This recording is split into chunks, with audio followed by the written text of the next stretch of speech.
Então, você escolheu o tema da gente falar do Pastor Mirim.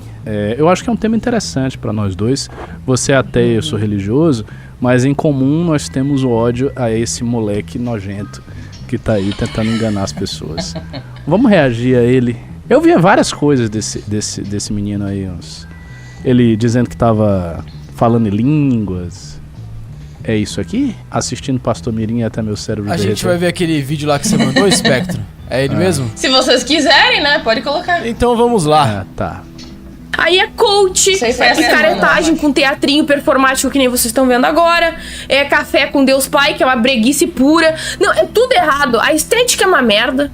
O discurso é uma merda. Os métodos são uma merda. As intenções são uma merda. A metafísica e o propósito é tudo uma merda. A metafísica foi longe aí. Nada presta. Nada presta. A relação foi tão pesada que o profeta não conseguiu ficar de pé. Acabou de descer hoje aqui.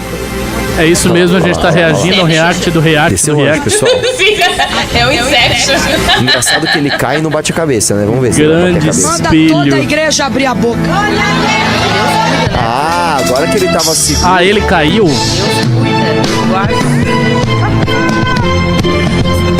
Meu Deus, velho. Eu sou Deus do teu passado, revotar.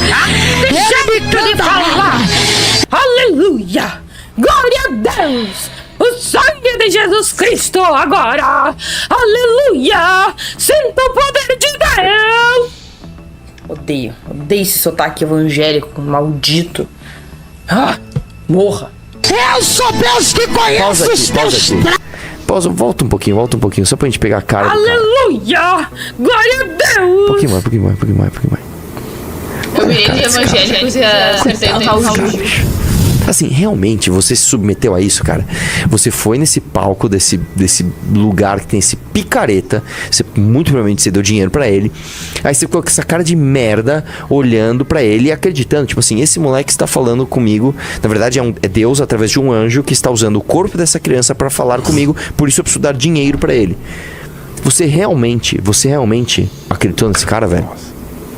Fica difícil te ajudar assim, cara. Sim, na boa. E sabe o que é triste pra caralho? Você vai votar. E o seu voto vai valer o mesmo que o meu. É foda, né? Vamos lá. Não vai, porque você Na não minha tem o opinião, direito você é um político. picaretinha, que você se aproveita muito das pessoas e que você vai vender isso como sendo algo muito esperto. A diferença é o seguinte, eu realmente não tenho capacidade de fazer o que você faz. Porque pra fazer o que você faz, você tem que olhar no olho dessas pessoas mais pobres e falar assim, eu vou arrancar o seu dinheiro da forma mais caricata possível, porque você é uma pessoa burra, eu vou te explorar.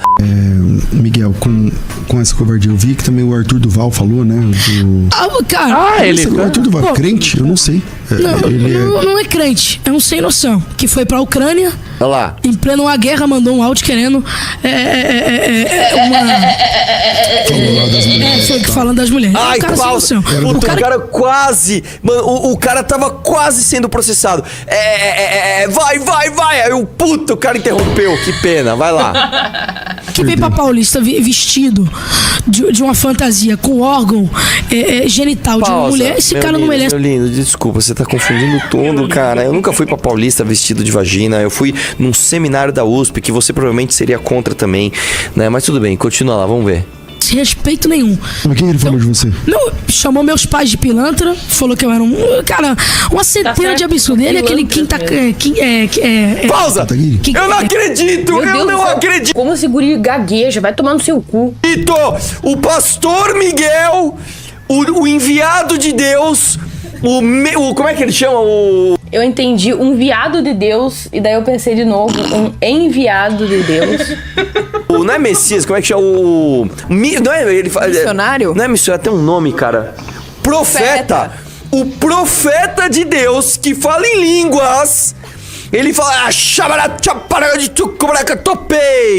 ele fala Shikemitorei. Ele fala em línguas americanas. Tem lá, como é que é? O The Master. Fala The Master. Ele não passou no teste de QI de falar o nome de Kim Kataguiri. Assim, o nome Kim Kataguiri, ele já é um teste de QI instantâneo. Qual é o nome dele? Kim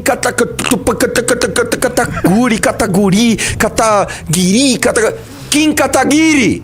Você fala em línguas, velho. Você fala aramaico, brother. Você não consegue falar Kim Kataguiri? Aí me ajuda também, né, Miguel? Aí me ajuda também, né, meu? Vamos lá. O áudio querendo uma... Falou lá das mulheres. Que maravilha, as pessoas vão entrando, a gente não precisa fazer nada. Só vamos continuar nessa live. Essa live tava ótima. Entrem aí na nossa live com a gente parado vendo outra live. Isso é o trabalho ideal. Eu não quero outra coisa. Só siga, né? Vou ficar quieto aqui. O Brasil ficar contextualizada. O que você era? Você era evangélica? Você é evangélica? Por que você tá tão indignada assim? Conta aí um pouquinho da sua história pro Brasil. Opa! Toda vez tá merda. Então, eu fui criada na igreja evangélica a partir dos 6, 7 anos. Sempre e permaneci e continuei frequentando até uns 20. E, assim... Como é que Você eu poderia ficou dos dizer 6 de um aos jeito 20 razoável, na igreja evangélica? Explicativo, mas ao mesmo tempo resumido. Eu lidei com o terrorismo psicológico da minha mãe, porque ela foi criada na Assembleia de Deus nos anos 70, então era muito mais rígido do que é hoje. Embora a minha igreja não tivesse sido muito rígida, muito pelo contrário, foi super de boa, assim. Eu gostava e ainda gosto de inúmeras pessoas de lá. Elas gostam de mim e estranhamente me admiram. O pastor também, da Igreja Batista Independente, é uma pessoa maravilhosa, doce, gentil, mansa, muito sincera, honesta. Porém, eu penso que essas religiões pentecostais e neopentecostais, elas vão em sentido contrário do que significa uma religião verdadeira. O que seria uma religião, assim, ou pelo menos uma espiritualidade verdadeira? Ela serve para você exercer a sua comunhão comunitária e que, devido a certos comprometimentos, valores, experiências espirituais que você tem, que você aprende nesse ambiente, você quer transcender a sua humanidade, a sua carnalidade, a sua individualidade e alcançar as outras pessoas. Então, basicamente, aquilo estimula que você queira servir aos outros, certo? Com a sua vida, com o seu testemunho, com os seus recursos, certo? Você vive pelos outros, para os outros. Tu quer transcender a sua humanidade individual, sendo um com a humanidade. E isso é demonstrado, primariamente, inicialmente, através das pessoas mais próximas. E você passa por um processo transformador, em que, à medida do seu amadurecimento espiritual, tu passa a valorizar a sua posição de servitude diante do próximo, certo? Mas essas religiões liberais, tá? E aí eu vou ter que botar no bumbum, não, tá? Eu tô ficando aqui absolutamente chocado pela sabedoria teológica de Espectro Cinza. Tá muito bom isso aí, pelo amor de Deus, continue. Valores do liberalismo, tá? São religiões extremamente voltadas para si mesmas, em um sentido individual. Então, o cara, ele vai na igreja e ele não vai lá porque ele tá preocupado em diluir o próprio ego pra se comunicar e ser um com a humanidade. Não, ele vai lá pra conseguir um emprego, ele vai lá pra conseguir um marido, ele vai lá pra conseguir um carro, ele vai lá pra curar uma doença. É tudo sobre eles. Sempre é algo a respeito deles, da individualidade deles, o que eles podem ganhar. E o pior de tudo, o Bispo Macedo, sabe o que ele ensina nos cultos dele? Não sei se ele ainda faz isso. Ele ensinava a barganhar com Deus. Tu acredita? Literalmente, barganhar com Deus. Que era algo como se tu estivesse desafiando. Ó, Deus, se tu fizer tal coisa, eu faço tal coisa. Mas se tu não fizer, eu não faço. Onde se viu um negócio desse? Isso é um traje. Isso é uma heresia. É uma coisa nojenta. Uma heresia. Nojenta. Se tu realmente acredita, tu tem convicção de que aquela entidade, ela é de fato onipotente, onipresente, onisciente, você se submete a ela. Você obedece a ela. Você entende que você está abaixo dela. Portanto, você diz o que ela manda. Porque ela conhece coisas que você ainda não conhece, talvez nunca consiga entender. E o cara vai lá e começa a estimular criaturas primitivas e baixas como nós, primos de macacos, a barganhar com uma entidade infinitamente superior. É absurdo isso. Vamos considerar, né, que toda essa metafísica é verdadeira, ela faz sentido. E enquanto eu tava na igreja, sob o véu da ignorância, eu não entendia o cristianismo, ele não fazia sentido pra mim. Eu achava tudo aquilo uma baboseira. Eu só fui entender o cristianismo com ayahuasca e cogumelo.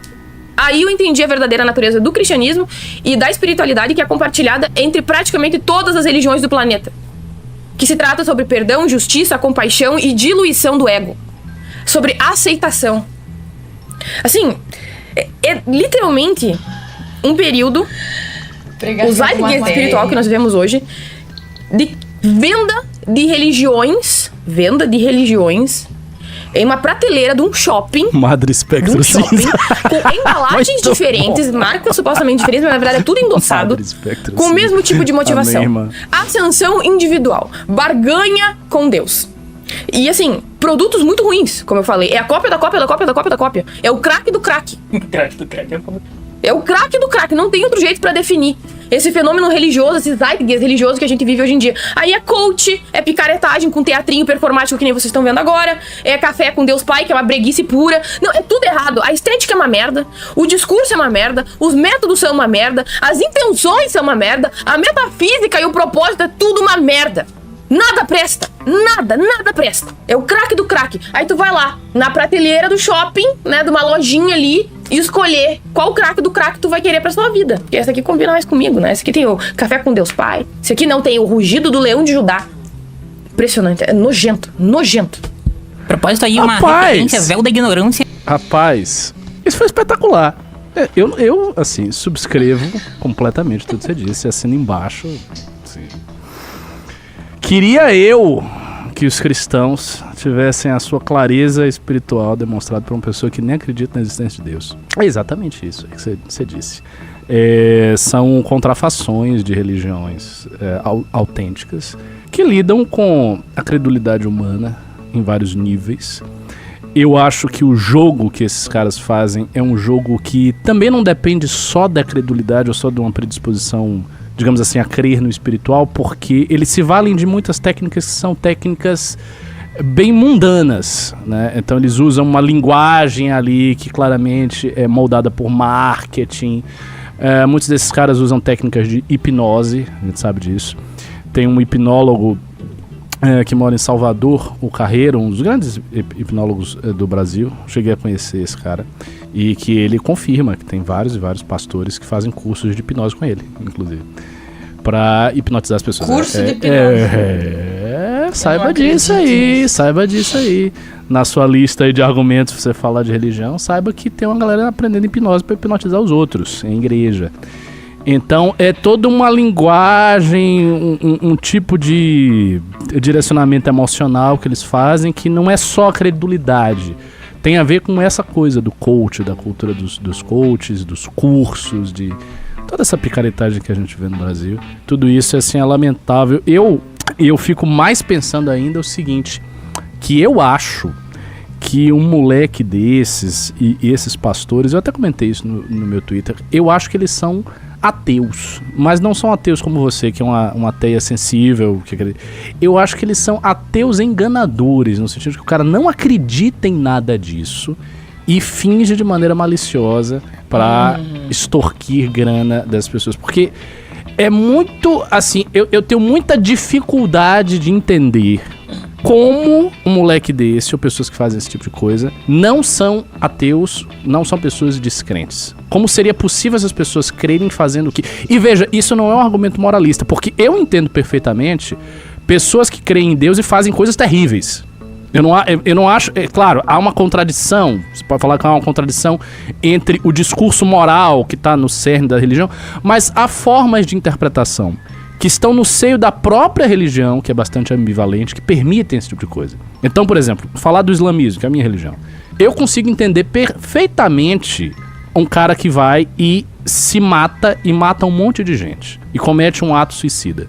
Porque ele leu em vários versículos, que tem mensagens ambíguas, que a luta, a jihad, justifica isso. Ele vai lá, ele acredita e ele faz isso.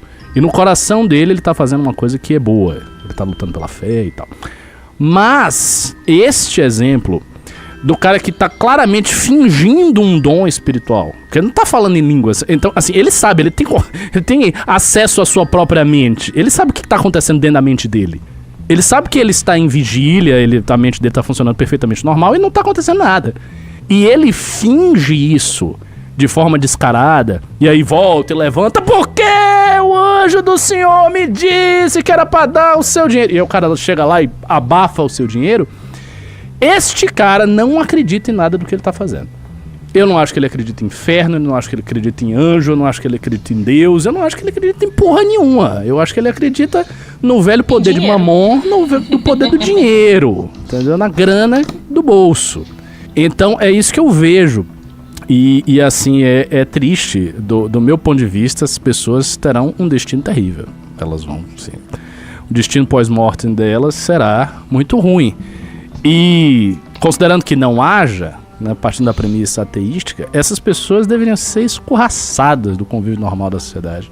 Elas deveriam ser presas ou punidas gravemente por algum critério aí de charlatanismo. Claro, é muito difícil o Estado impor esses critérios. Há uma enorme dificuldade conceitual a gente entender que uma administração pública secularizada vai dizer qual é o critério do certo e do errado, o que é charlatanismo. Isso é muito complicado de fazer isso.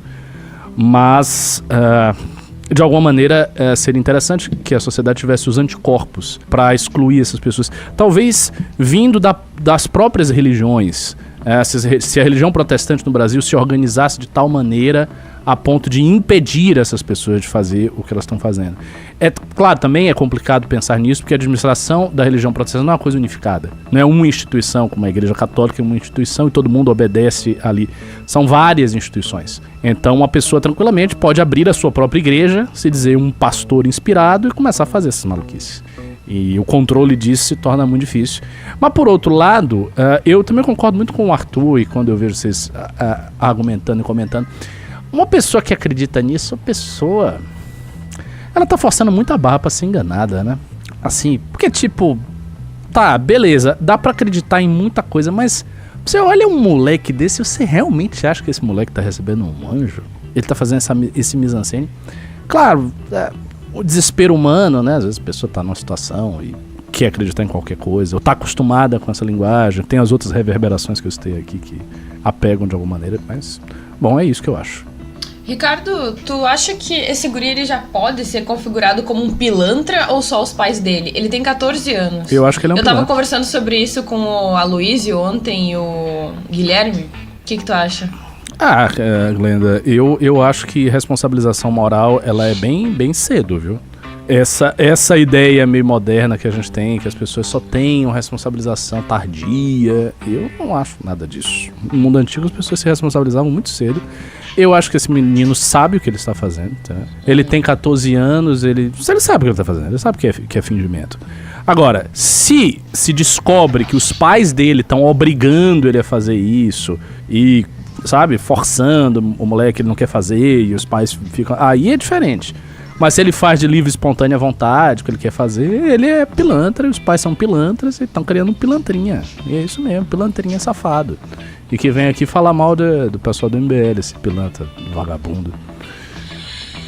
Me dá genuína raiva. Pô, cara, eu ficaria com muita raiva se eu visse um moleque desse assim, pessoalmente. Eu acho que eu cuspia na cara dele, de verdade. Se eu chegasse perto de mim assim... Ricardo? Tô falando sério. Não, Estou falando sério, se ele chegasse perto de mim, vindo com esse papo furado, ainda falando mal de amigos meus, porque o Arthur dizia, vai tomar seu moleque safado. O cara faz isso, fica roubando os outros na igreja. Roubando os outros na igreja. Dizendo que é um anjo. Que anjo? Pô, que anjo? Não tem anjo nenhum. Sabe? Por que não pode ter, Ricardo? Por que tu acha que não pode ter um anjo? Porque tu acredita na existência de anjos, né? Acredito. Eu acho porque eu vejo pelos traços externos do que ele está fazendo que é forçado. Assim, eu conheço a literatura sobre pessoas que foram possuídas. Mais que literatura, eu conheço relatos... Pelo demônio ou pelos anjos? Demônio. Anjo eu também conheço da literatura, mas assim, pessoalmente de relato eu conheço demônios.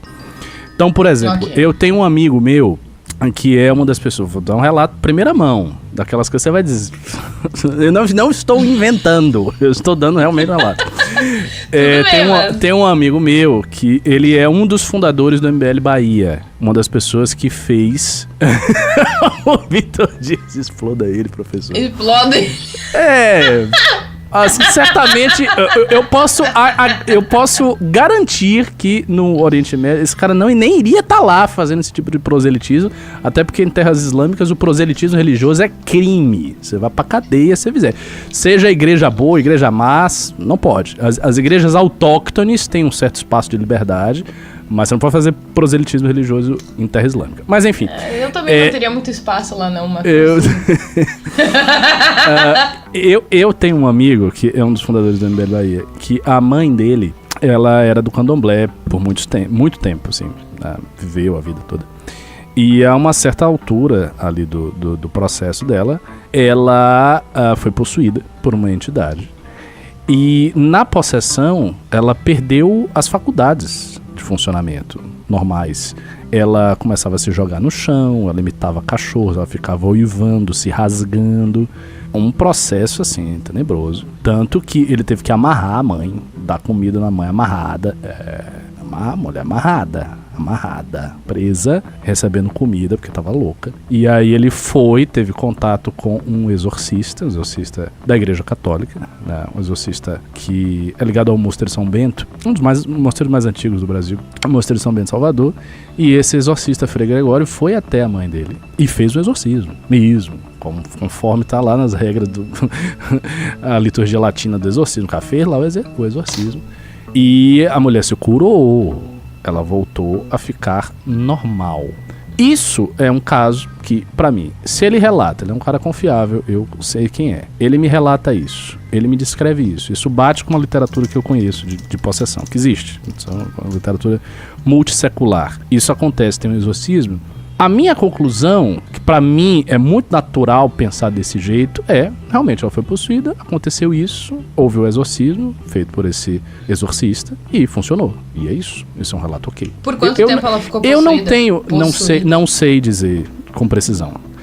Eu não tenho dificuldades para aceitar isso que eu acabei de relatar e coisas outras. Agora, quando eu vejo isso, a minha mente, assim, desconfia imediatamente, porque eu vejo todo um contexto que me parece muito pouco verossímil. Aí alguém pode dizer, uai, mas pra você é verossímil alguém ser possuído? Isso não é completamente absurdo? Não seria completamente inverossímil? Pra mim, esse relato que eu acabei de dizer não é inverossímil. Ele é verossímil. Agora, isto aí não é verossímil. Por quê? Porque tem um elemento do dinheiro, porque tem um elemento que não houve nenhum milagre físico. Teve um anjo, sim, mas aconteceu alguma coisa? Alguém viu uma luz? Não teve nada. Ele caiu lá, a maneira, sabe, como ele tá falando. Aquilo não parece nada semelhante a relatos que eu já vi na literatura com experiências espirituais. Só me parece um cara forçando a barra. Uma vez eu vi uma entrevista, eu recomendo essa entrevista pra você, Glenda, e pra todas as pessoas que aqui nos assistem. É uma entrevista com um cara que a gente já teve no MBL News.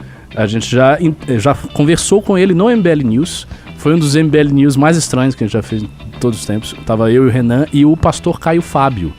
Não sei se vocês conhecem. O quê? Sério que vocês fizeram uma live com ele? Sim, fizemos uma live com o Caio Fábio. Foi. Muito por causa de mim. Eu falei com o Caio Fábio, o Renan também, mas eu conheci o Caio Fábio. Eu sou um grande admirador do Caio Fábio. Eu gosto dele. Não tô acreditando. Ele é um cara meio de esquerda, marinista, politicamente falando. Mas eu gosto dele pessoalmente porque eu acho que ele tem muito discernimento psicológico. Ele é uma pessoa muito interessante. Ele veio como pastor dessas denominações aí neopentecostais. Ele era uma celebridade na época. E ele teve uns problemas de casamento, filho e tal, que o fizeram decair disso aí, ser muito atacado. Ele sai fazendo uma crítica muito forte ao meio evangélico, né? Apontando as hipocrisias, não sei o que, um monte de coisa que ele aponta, que, bom, as pessoas podem concordar ou discordar, mas eu acho que ele tem muito discernimento espiritual mesmo. Eu acho uma pessoa sensível. E ele tem uma entrevista com o Danilo Gentili no The Noite. Uma entrevista muito boa. É isso, era presbiteriano, não era neopentecostal não, desculpe. É porque vocês têm várias denominações, é uma denominação mais tradicional. Ele tem essa entrevista com o Danilo Gentili, é muito boa, olha, assim, sinceramente, a entrevista é maravilhosa.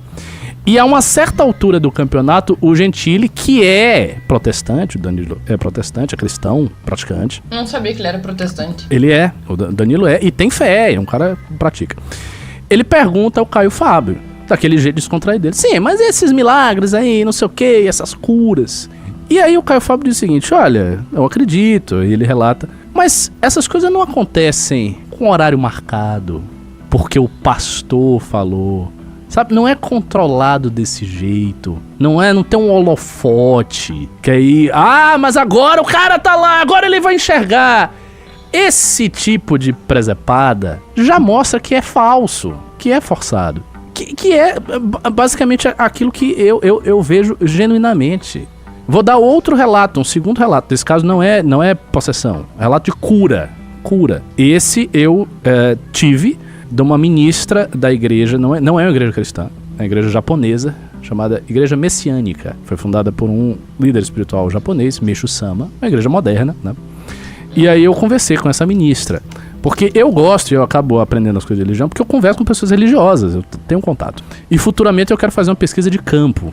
Esse é um dos meus grandes sonhos. Eu vou rodar o Brasil inteiro fazendo pesquisa com grandes figuras espirituais do Brasil e coletando informações sobre as experiências e vivências dessas pessoas. E vou escrever um livro sobre isso. Eu achei que tu ia dizer assim, ó.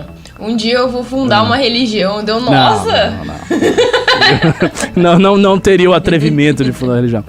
E aí ela foi numa casa, que era uma casa muito pobre, um cara muito pobre, que tava com um problema na perna. Que a perna do cara tava toda cheia de vermes e não sei o que. Tava destruída a perna do cara.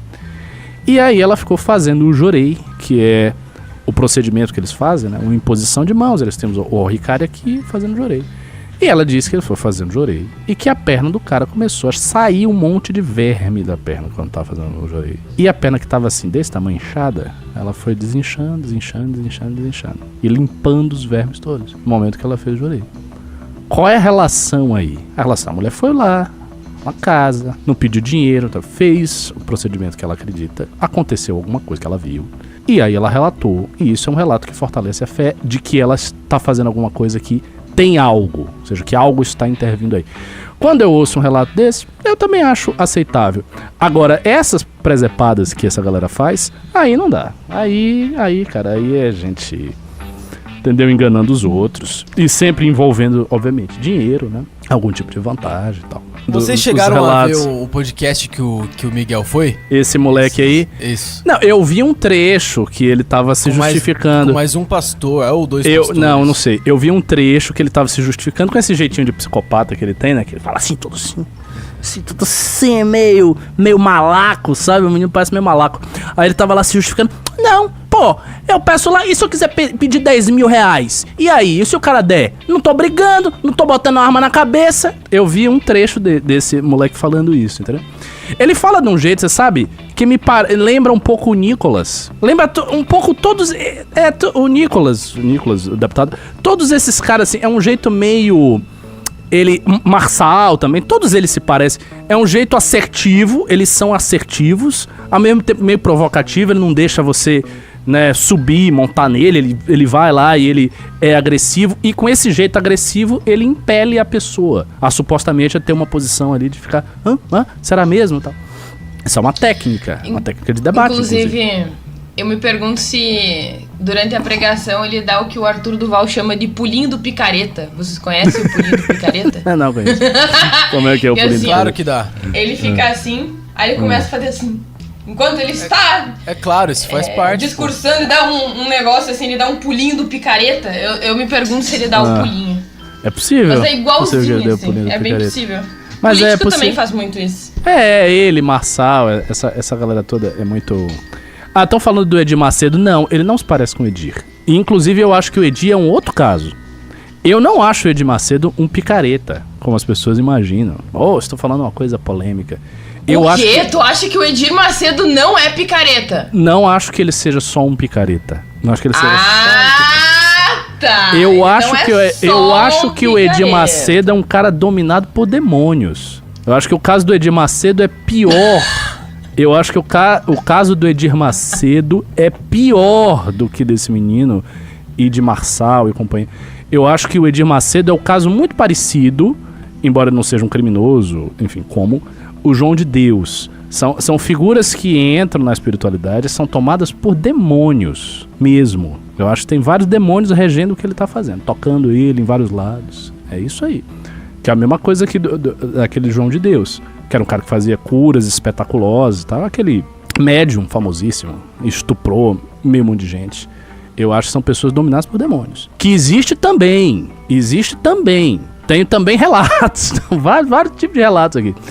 Tem relatos de pessoas que estão no caminho espiritual, às vezes até começam bem e são derrubados no meio do caminho. E o cara vira um mago negro, ele vira qualquer coisa desse tipo, um falso profeta, e porque foram dominados por demônios. É um negócio muito arriscado. Imagina o seguinte, você tá lidando... É como se, fazer uma analogia, você estivesse lidando com fontes energéticas muito poderosas, né? Transcendentais. Então aquilo ali pode acontecer qualquer coisa. Você pode ser dominado por coisas ruins. E aí é pior do que a mera picaretagem. A picaretagem fica no âmbito, não tá acontecendo nada, e aí eu tô aqui. Agora, por exemplo, eu vou dar um outro exemplo. Eu fiz um podcast lá com o Vanilla, o Vic Vanilla, que depois deu uma confusão, porque ele supremacista branco, teve o bem, teve uma grande confusão, mas eu estava lá no podcast com ele, e vi o cara. Eu, sinceramente, eu não acho que aquele cara tenha sido satanista mesmo. Pra mim, me pareceu a energia de uma pessoa completamente normal. Normalíssima. Então, eu não sei se aconteceu realmente alguma coisa. Se naquela trajetória de magias e tal, ele viu e ocorreu algo com ele. Porque, assim, me parecia uma pessoa normal. E as pessoas que estão no caminho da espiritualidade, seja para o bem ou para o mal, elas não parecem pessoas tão normais. Se você olha com uma certa sensibilidade, ou se você está num contexto que isso permite aflorar, ou se a pessoa é muito avançada, ela está muito aprofundada naquilo ali, você sente que a pessoa é diferente, ela é meio estranha. Eu já vi, por exemplo, de eu falar com monges, pessoas muito, praticantes assim, muito sérios, e eu olhar pra cara do cara e assim, que o cara tava em outro mundo. E o cara não tava chapado, o cara olhava assim, ele olhava e alguma coisa estava acontecendo aqui com aquele cara, porque ele não estava normal. A pessoa era muito diferente, a energia que se move em torno do cara é muito diferente. Você sente que é uma pessoa que está muito estranha, para o bem, para o mal, mas agora... às vezes você vê pessoas assim que supostamente têm experiência, mas a pessoa é normal. Aí eu não acho que aconteceu nada. Mas vamos ver aí o que ele fala. Então, eu não sei se é exatamente esse trecho, eu tentei achar aqui, mas creio que começa aqui, pelo menos. Isso. Se tiver profecia, edifica a igreja. Ô Miguelzinho, mas vamos lá. Geralmente aqui, nos textos bíblicos, vai falar que a profecia edifica o corpo. Esse edificar o corpo, edificar a igreja, não seria então a profecia que está sendo direcionada individualmente para o indivíduo? Essa profecia não deveria ser para o coletivo, para a igreja ser edificada? Não entendi, reforme mais. Eu também não entendi não, cara. Se é para a igreja ser edificada, então ao invés da profecia ser direcionada apenas a um indivíduo, essa profecia não deveria ser direcionada a toda a igreja, a todo o corpo? Michael. Entendi. Michael, a igreja é o que mesmo? De Cristo? Mano. Noiva. Corpo. Ô Glenda, foi aqui que eu te falei que ele chamou os caras de como se fosse cavalo. Meu Deus do céu, se fosse um cachorro. A igreja é o quê? Ei. Não, é esse jeito que eu tô dizendo que é meio malaco. Entendeu? Esse jeito meio folgado. Ele fala desse jeito corpo, folgado. Né? É corpo. Olha aí a expressão do velho. Oi, fio. É corpo? Igreja? De É Cristo? corpo, né? É, né? Aí você perguntou que a profecia para um, por que não pode ser para todos? Faz assim com a mão. Se eu bater aqui, você sente? Sinto. O corpo inteiro? Não. Não, irmão. Você tá sentindo, você tá sentindo, né, irmão? Não, eu tô sentindo no dedo. Você falou o Tá corpo bom, no inteiro? dedo, muito bem. Tá sentindo aqui. Isso. E aqui? Aqui eu tô sentindo... Aqui No braço, certo? No braço. Isso. E aqui? Costas, Ah, muito bem. E se eu tocar aqui? pescoço. Mas se eu falar com vocês, estão ouvindo? Tô ouvindo. Tô muito bem. Mas aí você está falando... Tá respondido, irmão. Você tá falando com... Tá respondido. Você sabe que a resposta dele tem uma certa sabedoria implícita. Se não fosse o uso, obviamente, picareta do que ele quer dizer, o que ele quer dizer é que, sendo um corpo único, de fato se chega em uma pessoa, todos, de algum modo, estão participando daquele carisma. É um dos fundamentos da ideia da própria profecia. A única diferença é que esse moleque safado não é um profeta, né? Ele é só um cara falando muita merda pra obter dinheiro dos outros. É isso. Basicamente. Ele parece um psicopatinha, né? Parece. Oh, mas jeito, tem uma outra olhar, todo jeito, esse estilo meio malaco de falar. Tem uma outra parte pior aqui. Dúvida, me tira uma dúvida. Agora eu fiquei com uma dúvida bem crucial. A profecia é pra quem? Pra igreja, não é? pro corpo de Cristo. Pra igreja ou pro membro do corpo, né? Não é isso? Então não deveria ser de portas fechadas o culto e parar de filmar o culto pra dar ibope? Porque quem tá fora da igreja não precisa ver isso. Se é pro corpo pra edificar o corpo, tem que ficar no corpo. Essa palhaçada de ficar gravando, querendo ibope, não tá colando. Se é pro corpo, tem que edificar o corpo. Quem tá fora do corpo. Ele, inclusive, ele já tem esse jeito meio malaco, parecido com o do próprio menino. Ele já faz uma pergunta meio agressiva. Pô, esse negócio aí... O corpo não tá edificando Pastor nada. José Wellington, tá trazendo palhaçada. nosso presidente aí da de Belém. Quem não entende. Pastor José Wellington Bezerra da Costa, tira as câmeras da igreja do Ministério de Belém. Bispo Samuel Ferreira, tira as câmeras da Assembleia de Deus Ministério Madureira do Adebrais, porque o nosso irmão Jaibes de Curitiba tá pedindo pra tirar, tá bom? Por mim eu tiraria.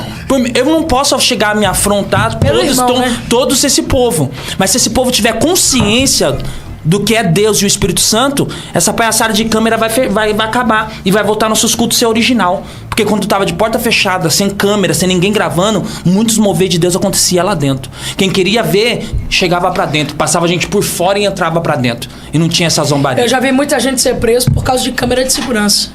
Eu já vi muita gente ser curada pela internet.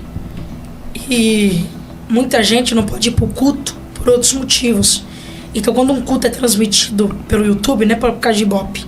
É porque tem alguém na rede social que precisa, assim, o quê? Ser alcançado. Então, derruba esse podcast aqui, ó. Então, pode ser esse podcast, faz seminário na igreja. O culto eu até aceito. Agora, olha só. Ele fala... É muito parecido com o Pablo Marçal, a maneira que ele fala. Até a maneira como ele interrompe e todo trejeito... assim, tem um pacote que as pessoas, elas são meio que formadas nesse pacote aí, e elas ficam com o trejeito da picaretagem, né? O trejeito da picaretagem. Cara, da revelação. Peraí. Bispo Macedo, ele tinha cursos para os pastores reproduzirem, emularem as gesticulações dele, o tom de voz, os termos, tudo para serem reproduções dele próprio. E é perceptível, né? Quem já assistiu uma pregação, mesmo que curta, de qualquer outro pastor que não tenha sido do Bispo Macedo, vai notar que todos eles parecem a mesma pessoa, o próprio Edir Macedo. É assustador, é bem sinistro. Eles aprendem a fazer isso. E tem uma coisa também da comunicação, que é um fato que todo mundo sabe que trabalha com comunicação. Nunca arregar, tipo, nunca parecer que você foi pego com a calça na mão, entendeu? Então você sempre dá... Se o outro lhe dá uma pergunta, lhe faz uma pergunta, ou lhe fala alguma coisa que seja mais... né, você dobra a aposta. Você veja como é que o Marçal fazia nas entrevistas dele. Chegava qualquer jornalista e dava uma pergunta mais dura, ele respondia com vigor, com dureza, com força. Porque isso transmite a sensação... Isso é uma coisa animal. Isso não tem nada a ver com espiritualidade porra nenhuma. Isso tá no nível bem animal. Bem base da comunicação animal. Se você é vigoroso no que você tá falando, tá, você transmite uma autoconfiança para aquela pessoa, e aquela pessoa, ela fica meio atrapalhada. É como se a mente dela ficasse nublada e ela tivesse até uma propensão a concordar com você. Muitos mestres de seitas, os caras que fundam seitas, eles são assim. Você, por exemplo, você conversava com o Osho, quando o Osho respondia as perguntas, Rajneesh, né, que fez grande seita lá nos Estados Unidos, os caras vinham com perguntas constrangedoras pro Osho, ele nunca parecia estar minimamente apertado. Titubeou. Não, ele sempre dava alguma resposta muito direta, muito cínica. No caso dele, ele não falava assim, ele falava com aquele jeito calmo de indiano. Então, é uma técnica, uma maneira de você se sair das coisas. Então, aí tem uma partezinha que o tal do James aqui imita ele, quer ver? Deixa eu ver. Sério? No momento da revelação. Então. Pô, então transmitiu o culto inteiro, não a parte, por favor. Então, mas o irmão não sabe. Então, mas o irmão não sabe aqui, ó. Eu vou ter que mostrar porque... Então você acha que o Ibope, de uma certa forma, as filmagens, está atrapalhando com... Lógico, varão. Lógico. Então, eu tava falando com a minha amiga hoje. Tava eu, ela, a católica e... Aí aqui eles começam na discussão se deve ser transmitido culto ou não, basicamente. Não quero ver isso não. Isso aí, velho. Mas basicamente, nisso da oratória dele, é isso que eu ia falar. Ele responde algumas coisas com tanta certeza e com tanta imponência. É como se eu falasse, ô professor, é isso mesmo, tá respondido, é isso aí, acabou. Aí você Mas é exatamente isso. E aí você não sabe nem por onde começar a responder esse cara. Ele é petulante e prepotente. É a técnica. Você sabe como é que você quebra esta técnica? O problema é fazer isso ao vivo, que é isso. É você ofendendo. Se você ofende mesmo, aí você quebra a técnica. Claro, as pessoas não fazem porque, enfim, elas estão numa situação de live. Mas você disser, cala sua boca, você é só um moleque petulante, você é um merda. Não tem como... Aí você dá um passo a mais, né? Sim. Aí o cara vai fazer o quê? Ele vai gritar e você grita também. E fica mas daí já virou um circo, velho. Não, aí vira uma confusão. Só joga a lona. Mas vira confusão. Quando a pessoa vem com essa energia, aí você eleva, porque você já vira logo uma confusão, vira logo um barraco total. O próprio Arthur Duval, acho que falou isso na época que tava tendo os debates da prefeitura, que se ele estivesse no debate, o Marçal gosta de ser o canalhão, né, o cara que fica zoando todo mundo, o Arthur iria dar um passo maior e ia ser mais ainda que ele. Mas aí ele ia dar um segundo passo maior. Ia ter uma confusão. E aconteceu o que aconteceu com o Datena. O Datena meteu a cadeira nele. Foi isso que aconteceu. Mas o que eu digo assim, isso tem há uma eficiência nisso aí. Você chega, você dá uma cadeirada no cara, acabou. Você eliminou aquele. Porque a pessoa tá ali numa técnica enganando. Não, mas é verdade. Não tem como você sair desse jogo. Esse é um jogo que quem tá na picaretagem, ele sempre vai estar. Você pode levantar os pontos. Se você levanta de forma... Não, mas naquela vez, o cara vai vir com essa comunicação, que ele já aprendeu, que ele sabe que ele tem que vir. E ele não vai ficar em saia justa. Então o negócio assim, não tem a comunicação. É óbvio, se você tá numa posição de ser um entrevistador, você não vai fazer isso. Mas se é um confronto... Ou então você levanta e sai. Você é um merda, tchau. Levanta e acabou. Se fosse o Arthur, eu acho que daria um excelente resultado. Porque ele não partiria pra violência nem nada. Mas eu penso que ele tem um talento nato pra bullying. O Arthur é muito bom nisso, entendeu? É verdade. Eu acho que ele saberia provocar inversamente o Pablo Marçal do jeito cirúrgico e necessário. Perturbando o cara, né? Dizendo, você é o bonzão, não é que você subiu lá na montanha, não sei o que, e aí fazer um mise-en-scène. Seria uma maneira tem a linguagem do bullying. Essa é uma boa maneira também de você quebrar a confiança da pessoa que tá transmitindo ali, né? Eu confesso que eu não tenho paciência pra isso. Você acha que eu sou uma pessoa tolerante, mas não é bem assim. Se eu tô vendo que a pessoa tá sendo muito picareta, aquilo começa a me irritar. Aí começa... Ou então a pessoa tá me pungando assim demais. Tipo o Junito, né, professor? Às vezes, ele força muito, assim, você começa a me interromper, eu começo a ficar nervoso. O que é uma burrice pra quem participa de debate. Quem é debatedor profissional como a Glenda, que é boa e tal, sempre... Você não pode fazer isso, porque aí você pega a pilha, as pessoas que assistem, não sei o quê... Elas ficam achando que, você perdeu a paciência, perdeu a cabeça. Mas eu confesso que eu não tenho esse treinamento, não. Pra mim é mais difícil. Eu vou confessar pra vocês que eu aprendi a lidar com o bullying, de certa forma, e determinadas provocações com o Elan. Porque o Elan é carioca e ele tem uma malandragem que, ele fica lá só futucando. Faz muita diferença, assim, pra te conseguir lidar com esse tipo de situação, sabe? É uma cultura lisa, sabe? Que na mesma medida que você não leva a si mesmo a sério, você também não leva os outros a sério. Então é muito mais difícil te tirar do sério por causa disso. Sim. Entendeu? Sim, faz sentido. E é justamente aí que as pessoas montam, porque você está puto, porque tu perdeu a paciência, e é a partir de então que elas começam a te controlar, justamente porque tu já perdeu o controle das tuas emoções. Até sabe? Um certo ponto. Porque se esse descontrole ele é tal que ele é agressivo mesmo, a pessoa não consegue fazer isso. É isso que eu digo. Há um limite da violência que é onde chega. Se você tá num debate, você dá uma cadeirada na pessoa, como fez o Datena, acabou. Você resolveu a situação ali. Resolveu, né? Entre aspas. Entre aspas, porque assim, eu acho que essa é uma questão também. Tudo bem, tu pode calar a pessoa na hora. A questão é quais serão os frutos disso a longo prazo. também, né? Porque tu pode ser visto como uma pessoa descontrolada, infantil, pode, que se leva a sério demais, que não é confiável, a que é tendência será violenta. essa. Vocês acham que ganhou, né? Destemperado, entendeu? Então, O Marçal, não sei se vale muito a pena. Eu acho que o Marçal foi Eu acho que o Datena saiu melhor. Não. Sabe por quê? Não, mas eu vou explicar. Porque a impressão que o pessoal tinha do Datena no começo é que ele era aquele cara mortão, que não ia fazer diferença nenhuma, como sempre. Ia desistir, não tava nem aí, como sempre. E ele mudou completamente, ele virou o louco do debate. Ele virou o louco da disputa. Mas a questão toda é essa, é saber o que o cara quer. Porque se o cara rompe uma certa estrutura porque ele não se importa com a opinião alheia, todas essas técnicas aí acabam. O que eu tô dizendo é o seguinte, alguém que está no jogo, mas se coloca fora do jogo, interrompe tudo, entendeu? Tipo, esse menino, ele é um picareta, ele fica aí com picaretagem, as pessoas tentam. Se a pessoa só disser, não, cara, você só é um picareta. Não, cala sua boca, cara, você é só um picareta, fica aí quieto, vai. E ela, é isso, você é um picareta, e eu não tô nem aí pra você. E essas pessoas que estão lhe acompanhando, elas são todas idiotas.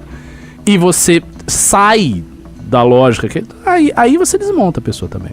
Claro, o que não quer dizer que a audiência vai achar que você é X ou Y. Não é isso, mas é porque você tá cagando pra audiência. Você saiu de todos esses critérios, sabe? Você não tá amarrado mais a nada.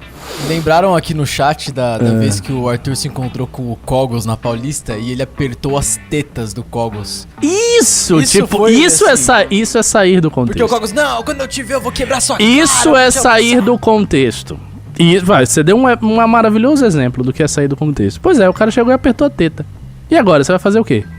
Você não tem o que fazer, você apertou a teta do cara. Tem uma coisa que eu já comentei várias vezes em live com o Elan, que é o seguinte. O sujeito vai lá e sim, se esforça, se dedica, desenvolve um argumento com rigor e tal.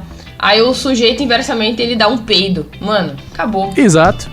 Cara, assim, ó, sem condições, deu um peido ali, ó. Mano, assim, foi completamente desmoralizado. É degradante, entendeu? Tu colocou muita energia e o outro vai lá e te despreza, basicamente. Ele caga pra você. Ou você dá aquela explicação, não sei o que, o cara diz, cala a boca aí, vai.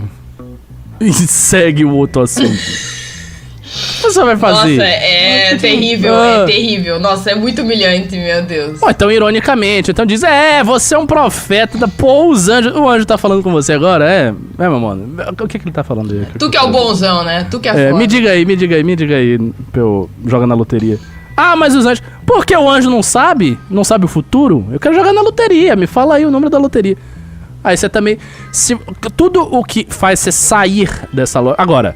Quando os caras vêm com proposições assim bem estruturadas, esses psicopatas, eles ficam lá, deitando e rolando, e fingindo, enfim. Ricardo, o que tu faria se alguém chegasse e apertasse seus mamilos? Depende da pessoa, né? Depende de quem vai me apertar, não sei. Se fosse um inimigo político seu, assim, um adversário, chegasse apertando teus peitinhos, e aí? Adversário. Mas eu não penso nem quem seria o adversário. Sei lá, um comunista apertando meus peitos. Eu acho que eu ia dar risada. O Nicolas Ferreira, o Pablo Marçal. Eu ia perguntar se ele é viado, né? Você tá me pegando aqui, você é viado, mano? Isso ia ser absolutamente espontâneo. Assim, quer dizer, agora eu acho que na hora a situação ia ser tão absurda que talvez eu ficasse... Sabe quando você não espera nada e... Tipo, sim. Como o cara pegar no seu... Entendeu? Vai ser... Oi? Isso aconteceu mesmo? Mas eu acho que a tendência seria isso.